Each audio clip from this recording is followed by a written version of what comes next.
আসসালামাইকুম রহমতুল্লাহি বারাকাতুহু। Tahiya Rahman English and math একাডেমির পক্ষ থেকে তোমাদের সকলকে স্বাগতম।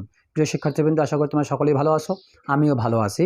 আজকে তোমাদের সামনে চেঞ্জিং সেন্টেন্সের যে বিষয়টা নিয়ে কথা বলবো সেটি হচ্ছে অ্যাসার্টিভ টু ইম্পারেটিভ, অর্থাৎ অ্যাসার্টিভ সেন্টেন্সকে কীরকমভাবে ইম্পারেটিভ করতে হয় সেই নিয়মটা নিয়ে আমরা তোমাদের সামনে কথা বলবো মূলত। তো অ্যাসার্টিভ সেন্টেন্সকে ইম্পারেটিভ করতে গিয়ে খুবই সোজাভাবে আমরা ইম্পারেটিভ করবো। অবশ্যই তোমরা ধৈর্য সহকারে এটাকে এনজয় করো। যে যদি অ্যাসার্টিভ সেন্টেন্সে সাবজেক্ট সেকেন্ড পার্সন হয়, কী হয় বলো তো? সাবজেক্ট সেকেন্ড পার্সন হয়। তো অ্যাসার্টিভ সেন্টেন্সের সাবজেক্ট যদি সেকেন্ড পার্সন হয় অর্থাৎ ইউ হয়, সাবজেক্ট ইউ হলে ইম্পারেটিভ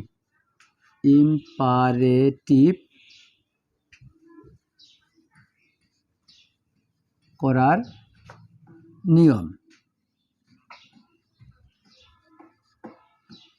এটি হচ্ছে আমাদের রুলস যে অ্যাসার্টিভ সেন্টেন্সে যদি সাবজেক্ট ইউ হয় অর্থাৎ সেকেন্ড পার্সন হয় তাহলে সেটাকে আমাদেরকে ইম্পারেটিভ করার নিয়ম হবে কি? আমরা স্ট্রাকচার দিচ্ছি,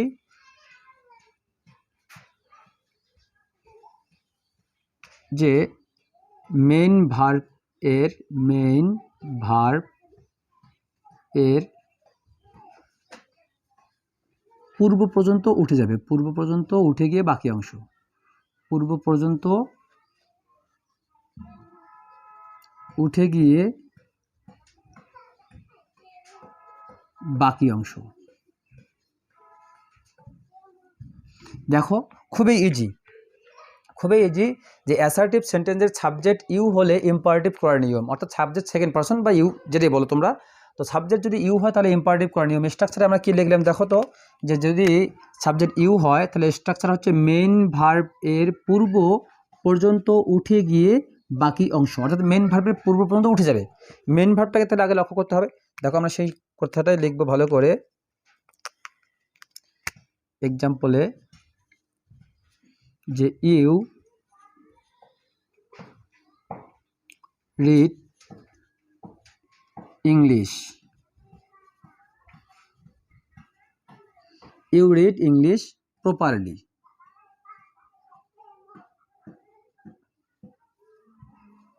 ইউ রিড ইংলিশ প্রপারলি, তুমি ভালো করে ইংলিশ পড়ো। এখানে দেখো তো মূল ভার্বটা কি? আমরা অবশ্যই জানি যে এখানে মূল ভার্ব হচ্ছে রিড। মূল ভার্ব কি? রিড। তাহলে কি বলা হয়েছে? যে মূল ভার্বের পূর্ব পর্যন্ত উঠে গিয়ে বাকি অংশ, অর্থাৎ আমরা এটাকে যদি ইম্পারেটিভ করি তাহলে আমরা লিখতে পারি অবশ্যই read English properly. Read English properly, সেটা ইম্পারেটিভ হয়ে গেল। অন্যভাবে লিখতে পারো তুমি, কাউকে যদি খুব স্নেহ বা ভালোবাসা দিয়ে বলো তাহলে বলতে পারো প্লিজ। এটা শালীনতার ক্ষেত্রে ব্যবহার করা হয়, অথবা কারোর ক্ষেত্রে শ্রদ্ধার ক্ষেত্রে ব্যবহার করা হয়, বা কাউকে স্নেহ করেও বলা যায় প্লিজ। যেমন একজন টিচার যখন একজন স্টুডেন্টকে বলে প্লিজ সিট ডাউন, এর মানেটা সে তাকে স্নেহ করে বলা হলো, ঠিক এরকম স্নেহ। আবার যদি আমরা কোনো সিনিয়র কোনো ব্যক্তিকে সেক্ষেত্রে ব্যবহার করি বা কমান্ডের মনে যদি ইম্পারেটিভ সেন্টেন্স উল্লেখ করি তাহলে আমরা বলি যে প্লিজ হেল্প মি, আমাকে অনুগ্রহ করে সাহায্য করুন। অর্থাৎ সিনিয়র কাউকে বললেও আমরা প্লিজ বলি। সিনিয়র কাউকে বলতে গিয়ে যদি প্লিজ বলি তাহলে বুঝতে হবে সেটা রেসপেক্ট, আর যদি জুনিয়র কাউকে আমরা প্লিজ বলি তাহলে বুঝতে হবে সেটা হচ্ছে স্নেহ। সুতরাং তুমি এখানে রেসপেক্টের দিক দিয়ে যদি কাউকে তোমার সিনিয়রকে বলো সেক্ষেত্রে প্লিজ বলাটা খুবই ভদ্রতা, যার কারণে লিখতে পারো যে প্লিজ রিড ইংলিশ প্রপারলি।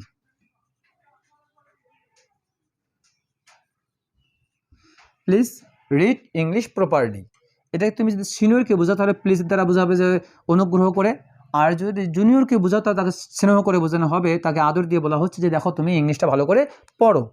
প্রিয় শিক্ষার্থী, এই সেন্টেন্সটাতে আবার এরকমভাবে আসতে পারে, দেখো এই সেন্টেন্সটাই আসতে পারে যে ইউ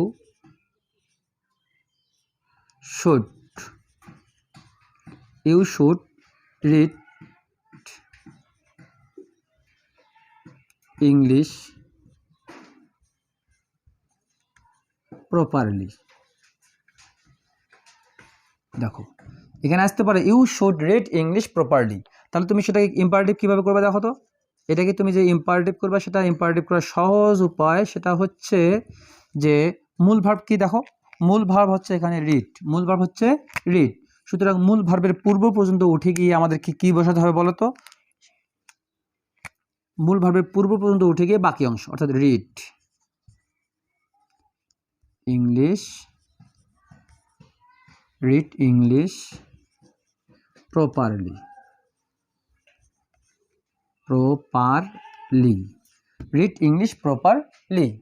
রিড ইংলিশ প্রপারলি অথবা বলতে পারো প্লিজ রিড ইংলিশ প্রপারলি। অর্থাৎ যদি সাবজেক্ট ইউ হয়, খেয়াল রাখতে হবে তোমাকে, যদি সাবজেক্ট ইউ হয় আর সেটাকে যদি তোমাকে ইম্পারেটিভ করতে বলে তাহলে তোমাকে দেখতে হবে যে মূল ভার্ব কোথায় আছে। মূল ভার্বটাকে খুঁজে বের করো। মূল ভার্বটাকে খুঁজে বের করার পরে তুমি মূল ভার্বের সামনে যত সব ওয়ার্ড আছে বা যত শব্দ আছে সব শব্দগুলোকে তুমি বের করে দাও, বা সেটাকে সব শব্দগুলোকে কি বলবো উঠে দিতে হবে। উঠে দেওয়ার পরে বাকি অংশটুকু লিখলে সেটা ইম্পারেটিভ হয়ে যাবে। তাহলে এই ক্ষেত্রে তোমাদের কোনো টেনশন নাই যে যদি সাবজেক্ট ইউ হয় আর আমাকে ইম্পারেটিভ করতে বলে তাহলে আমি প্রথমে মূল ভার্ব চিহ্নিত করব। মূল ভার্ব চিহ্নিত করার পরে মূল ভার্বের যে আগের যে অংশটুকু আছে সেই অংশটুকুকে আমি উঠিয়ে দিব। উঠিয়ে দেওয়ার পরে বাকি অংশটুকুকে লিখলেই সেটা ইম্পারেটিভ হয়ে যাবে। কিন্তু দেখো এখানে আরেকটু আছে, এটা এই পর্যন্ত আপাতত আমরা মনে করতে পারি, কিন্তু যদি সেন্টেন্সটিতে নট থাকে তাহলে কী করতে হবে, অর্থাৎ সেন্টেন্সটি নেগেটিভ হয় তাহলে কী করতে হবে। দেখো নিয়ম একইভাবে হবে, কিন্তু তখন একটু ব্যাপারটা হবে অন্যরকমভাবে, যে মেন আমরা এটাকে রুলস 2-তে নিতে পারি যে যদি সেন্টেন্সটি কী হয় নেগেটিভ হয়, অর্থাৎ সেন্টেন্সটি যদি নেগেটিভ হয় তাহলে সেক্ষেত্রে আমরা কী করতে পারি তোমাদেরকে খেয়াল রাখতে হবে যে আমরা বলতে পারি সাবজেক্ট ইউ আছে ঠিক আছে, তবে সেন্টেন্সটি নেগেটিভ, সাবজেক্ট ইউ কিন্তু সেন্টেন্সটি নেগেটিভ, সেক্ষেত্রে কী করতে হবে মেন ভার্বের পূর্ব পর্যন্ত উঠে গিয়ে আমরা লিখবো যে মেন ভার্বের পূর্ব পর্যন্ত উঠে গিয়ে আমাদেরকে তখন দিতে হবে নটের ক্ষেত্রে ডোন্ট। কী দিতে হবে বলতো, ডোন্ট, অর্থাৎ মূল ভার্বের পূর্ব পর্যন্ত উঠে গিয়ে ডোন্ট, এই যে দিয়ে প্লাস বাকি অংশ, ডোন্ট প্লাস বাকি অংশ, ডোন্ট প্লাস বাকি অংশ। দেখো আমরা এক্সাম্পল দিলেই তোমরা ক্লিয়ার হতে পারবে যে you should not waste time, তোমার সময় নষ্ট করা উচিত নয়, তুমি সময় নষ্ট করো না। এটাকে যদি আমরা ইম্পারেটিভ করি তাহলে কী করতে হবে, দেখো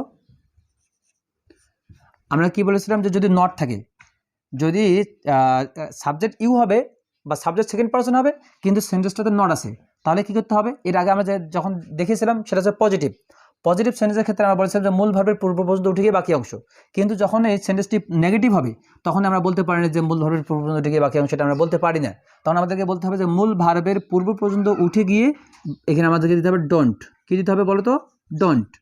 অর্থাৎ যদি সেন্টেন্সটা যদি নট থাকে এইভাবে বুঝবা যে যদি আমাদেরকে ইম্পারেটিভ করতে বলে এবং সাবজেক্ট যদি ইউ হয় আর ওই সেন্টেন্সে যদি নট থাকে, কি থাকে, নট থাকে, তাহলে সেটাকে তোমাদেরকে ইম্পারেটিভ করার সময় এতটুকু মনে রাখতে হবে যে মূল ভার্বের পূর্ব পর্যন্ত উঠে গিয়ে ওখানে হবে ডোন্ট, তাহলে ডোন্ট, তারপরে হবে ওয়াস্ট টাইম, সময় নষ্ট করো না। তো অবশ্যই বুঝতে পেরেছো এই বাক্যটা আবার এরকমভাবে আসতে পারে যে you do not waste time. আমরা এটাকে ইম্পারেটিভ এভাবে করব যে মূল ভার্বে যেহেতু নট আছে আমরা অন্য কিছু দেখবেন, দেখব নট, যেহেতু নট আছে সেহেতু মূল ভার্বের পূর্ব পর্যন্ত উঠে গিয়ে আমরা দেব ডোন্ট। কী দিলে দেখো, ডোন্ট ওয়াস্ট টাইম, সময় নষ্ট করো না। অবশ্যই বুঝতে পেরেছো যে যদি সেন্টেন্সটিতে নট থাকে আগের নিয়মটার মধ্যেই খেয়াল রাখতে হবে, আগের নিয়মটাই, কিন্তু যদি সেন্টেন্সটিতে নট থাকে তাহলে মূল ভার্বের পূর্ব পর্যন্ত উঠে গিয়ে শুধুমাত্র আমাদেরকে ডন্ট অ্যাড করতে হবে বা ইনক্লুড করতে হবে বা যুক্ত করতে হবে বা ডন্ট বসিয়ে দিতে হবে। যদি আমরা ডন্ট বসিয়ে দেয় তাহলে সেটা ইম্পারেটিভ হয়ে গেল।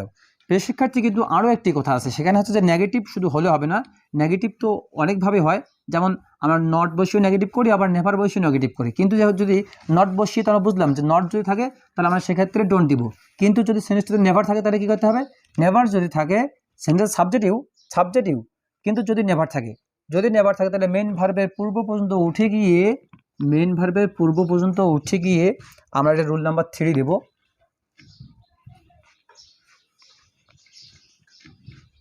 রুল নাম্বার 3-তে আমরা এটা বলবো যে নেভার, সাবজেক্ট ইউ আছে কিন্তু সেন্টেন্সটিতে নেভার আছে, সেন্টেন্সটিতে সাবজেক্ট ইউ কিন্তু সেন্টেন্সটিতে নেভার আছে, তাহলে সেটাকে আমরা ইম্পারেটিভ কীভাবে করবো? দেখো আমরা বলেছিলাম মেন ভার্বের পূর্ব পর্যন্ত উঠে গিয়ে নেভার হবে। কী হবে বলো তো? নেভার প্লাস বাকি অংশ। মেন ভার্বের পূর্ব পর্যন্ত উঠে গিয়ে নেভার প্লাস বাকি অংশ। এক্সাম্পলে তোমরা বুঝতে পারবে, ইউ শুড নেভার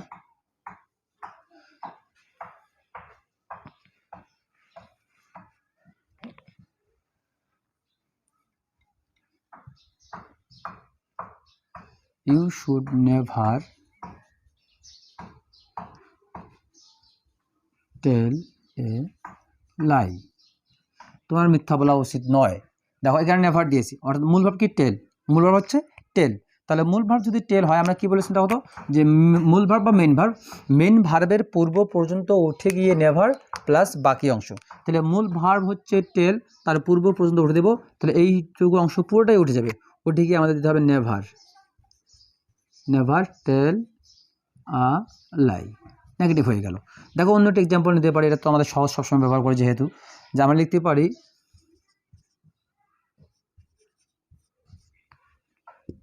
যে you should never catch, CATCH catch the জাটকা। ইলিশ মাছের বাচ্চা ধরা তোমার উচিত, কখনোই উচিত নয়, কখনো উচিত নয়। তাহলে সেটাকে ইম্পারেটিভ করতে গেলে আমরা কী করতে পারি? দেখো যে মূল ভার্ব কই? মূল ভার্ব হচ্ছে ক্যাচ। মূল ভার্ব হচ্ছে কি? ক্যাচ। তাহলে মূল ভার্বের পূর্ব পর্যন্ত উঠে গিয়ে আমাদেরকে কী দিতে হবে? নেভার। তাহলে আমরা এখানে অবশ্যই নেভার দেব, যেহেতু সেন্টেন্সে নেভার আছে। নেভার ক্যাচ দ্য জাটকা, নেভার ক্যাচ দ্য জাটকা। প্রিয় শিক্ষার্থী দেখো, নট যখন ছিল তখন আমরা মূল ভার্বের পূর্ব পর্যন্ত উঠে গিয়ে ডোন্ট দিয়েছি, আর যখন নেভার আসে তখন মূল ভার্বের পূর্ব পর্যন্ত উঠে গিয়ে আমরা নেভার দিয়েছি। কিন্তু যখন নট ছিল না এবং নেভার ছিল না, তখন মূল ভার্বের শুধুমাত্র মূল ভার্বের পূর্ব পর্যন্ত উঠে দিয়ে আমরা বাকি অংশ লিখে ফেলেছি। সুতরাং তোমাকে খেয়াল রাখতে হবে যে যদি মূল ইউ দিয়ে শুরু হয় বা সাবজেক্ট সেকেন্ড পারসন দিয়ে শুরু হয়, আর সেই সেন্টেন্সটাতে যদি নট এবং নেভার না থাকে, তাহলে সেটাকে ইম্পারেটিভ করার ক্ষেত্রে তোমাকে এতটুকু খেয়াল রাখতে হবে যে মূল ভার্বের পূর্ব পর্যন্ত উঠে গিয়ে বাকি অংশ। তুমি সেখানে প্লিজ লাগাতেও পারো, না লাগাতেও পারো, সেটা তোমার নিজস্ব ব্যাপার বা নিজের ইচ্ছা। কিন্তু যদি সেন্টেন্সটিতে নট থাকে তাহলে কী করতে হবে বলো তো? নট থাকলে তোমাকে ইম্পারেটিভ করার সময় অবশ্যই খেয়াল রাখতে হবে যে মূল ভার্বের পূর্ব পর্যন্ত উঠে গিয়ে তোমাকে ডোন্ট ইউজ করতে হবে, বাস বাকি অংশ লিখবে, হয়ে গেল। কিন্তু যদি ডোন্ট এবার নট না থাকে, নেভার থাকে, তাহলে সেক্ষেত্রে কী করতে পারো? যে মূল ভার্বের পূর্ব পর্যন্ত তোমাকে উঠে দিতে হবে বা মূল ভার্বের পূর্ব পর্যন্ত তোমাকে তুলে দিতে হবে। মূল ভার্বের পূর্ব পর্যন্ত তুলে দিয়ে বা উঠিয়ে দিয়ে তুমি সেখানে নেভার বসাবে, সেটা নেগেটিভ হয়ে যাবে। আশা করি তোমরা অবশ্যই বুঝতে পেরেছো। দেখো এখানে আমাদের এতক্ষণ পর্যন্ত আলোচনা চললো কী নিয়ে? সেকেন্ড পারসন নিয়ে, অর্থাৎ ইউকে নিয়ে। কিন্তু সবসময় তো সাবজেক্ট সেকেন্ড পারসন বা ইউ হবে না, সাবজেক্ট তো ফার্স্ট পারসন কিংবা থার্ড পারসনও হতে পারে। তাহলে সেক্ষেত্রে তুমি কী করবা? দেখো আমরা সেই বিষয়টা নিয়ে এখন কথা বলবো।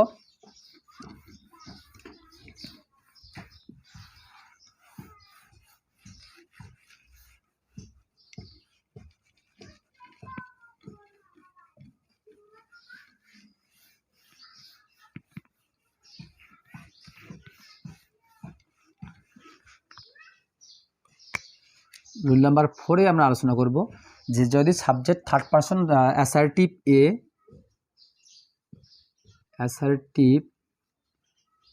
এ সাবজেক্ট ফার্স্ট পারসন অথবা থার্ড পারসন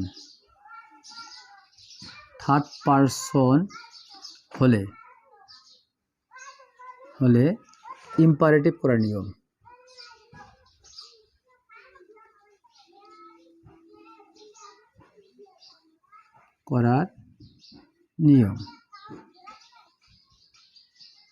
ইম্পারেটিভ করার নিয়ম স্ট্রাকচারে আমরা দিব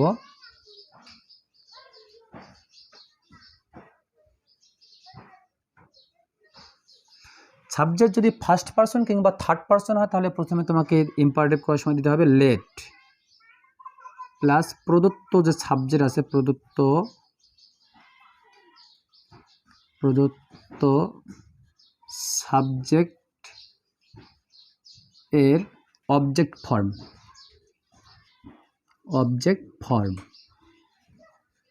প্লাস মেইন ভার্ব এর প্রেজেন্ট ফর্ম প্লাস বাকি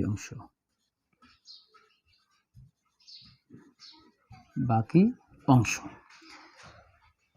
এক্সাম্পল দিলে তোমরা অবশ্যই সহজে ক্লিয়ার হতে পারবে। সেটা দেখো যে আই প্লে ফুটবল,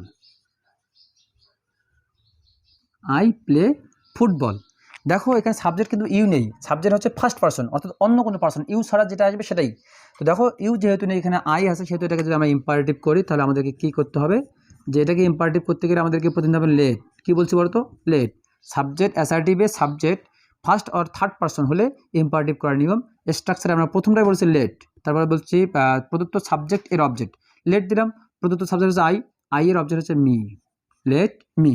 কী বলছি, মূল ভার্বের প্রেজেন্ট ফর্ম হতে বাকি অংশ, তাহলে প্লে ফুটবল, সেটা ইম্পারেটিভ হয়ে গেল। আবার যদি বাক্যটা এরকম হয় যে হি প্লেস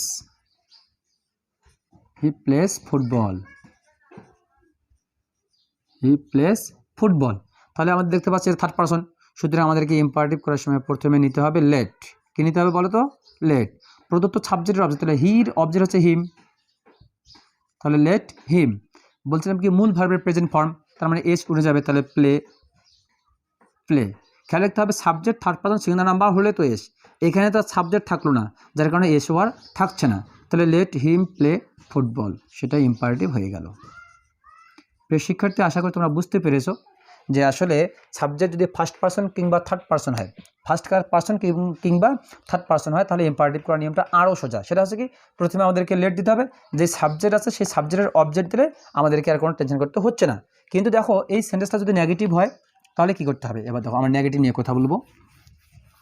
যে যদি নেগেটিভ হয় তাহলে ক্ষেত্রে আমাদেরকে ইম্পারেটিভ করাটা আর একটু, সেটাও সোজা কিন্তু একটু কাজ আছে। দেখো আমরা এক্সাম্পল দিয়ে একবারে বুঝিয়ে দেবো যে I do not play football, আমি ফুটবল খেলি না।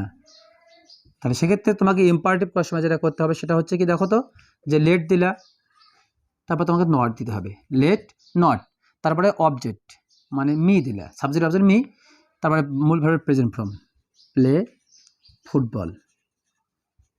দেখো এখানে কিন্তু কোনো অক্সিলারি ভার্ব ইউজ হবে না, অর্থাৎ ডু অক্সিলারি ভার্ব সেহেতু সেই ডুটা উঠে যাবে। আগের মতো এই নিয়মটা, শুধুমাত্র ডুটাকে তুলে দিতে হবে আর লেটের পর নট দিয়ে বাজ হয়ে গেল। এবার দেখো আরেকটা এক্সাম্পল আমরা দিচ্ছি, আমরা যদি বলছি উই ডু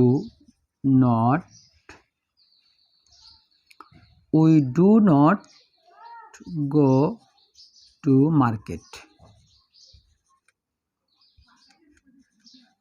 তাহলে আমাদেরকে ইম্পারেটিভ করতে হবে কীভাবে, দেখো তো যে লেট নট, তারপরে হবে আস গো টু মার্কেট, সেটা নেগেটিভ হয়ে গেল। দেখো তেমন কোনো কাজ নেই, যে কোনো সাবজেক্ট আস না কেন যদি এই নেগেটিভ হয়, এইরকম হয়, তোমরা হয়তোবা জেনে আসো যে আমরা এর আগে নটের কথা বলেছিলাম, তবে সেই নটের কথা বলেছিলাম সেটা হচ্ছে সাবজেক্ট সেকেন্ড পার্সনের ক্ষেত্রে, অর্থাৎ ইউ এর ক্ষেত্রে। কিন্তু আমরা অন্য কোনো পার্সনের ক্ষেত্রে নট যদি আসে তাহলে সেক্ষেত্রে অবশ্যই আমাদেরকে দিতে হবে লেটের পর দিতে হবে নট, তারপরে বাকি অংশ লিখলে আমাদের সেটা হয়ে যাবে ইম্পারেটিভ। কিন্তু যদি অনেক সময় নাউন থাকে, অর্থাৎ এটা তো pronoun, I pronoun, we pronoun, they pronoun, he pronoun, এগুলো সবই তো প্রোনাউন, কিন্তু যদি প্রোনাউন না আসে, এখানে এরকমভাবে আসে, এটা নাউন আসে, সেক্ষেত্রে আমরা কী করতে পারি, দেখো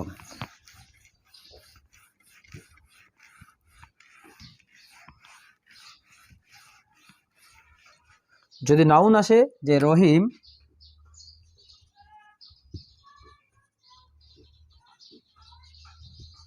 ডাস নট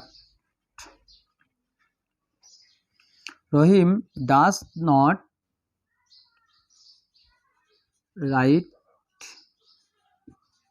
ইট, রহিম এটি লেখে নাই, এরকম যদি হয় যে রহিম এটি লিখেনি, তাহলে এটাকে আমাদেরকে ইম্পারেটিভ করতে হবে। দেখো যেহেতু এখানে ডাস এবং নট এসেছে, আমরা ইম্পারেটিভ করব লেট, অবশ্যই এটা থার্ড পার্সন, যেহেতু এটা সেকেন্ড পার্সনের মধ্যে নয়, সেকেন্ড পার্সন ছাড়া বাকি পার্সন আসলে তো আমাদেরকে লেট ইউজ করতে হবে, যার কারণে আমরা লেট ইউজ করেছি। লেট দেওয়ার পরে তোমরা খেয়াল রাখো যে কিছুক্ষণ আগে কিন্তু আমরা যখন প্রোনাউন ছিল তখন লেটের পরেই আমরা নট দিয়েছি, কিন্তু এখন লেট দেবো তারপরে নাউন দেবো। তার মানে লেট রহিম তারপরে নট, তারপর নট।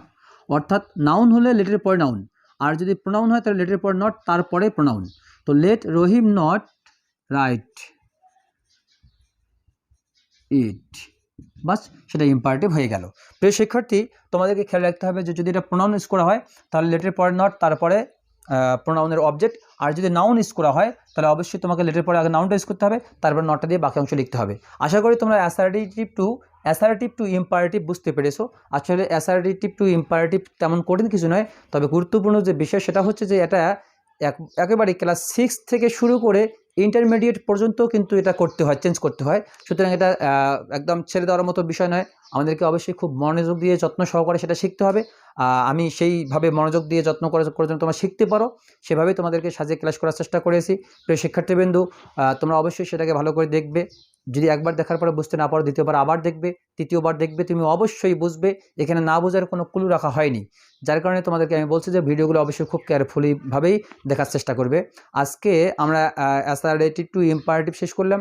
আগামী কোনো ক্লাসে তোমাদের জন্য ভয়েস নিয়ে কথা বলবো এবং ডিগ্রি নিয়ে কথা বলবো। আজ এ পর্যন্ত। আল্লাহ তাআলা তোমাদেরকে সেই পর্যন্ত সকলকে সুস্থ রাখুন। আসসালামু আলাইকুম ওয়া রাহমাতুল্লাহ।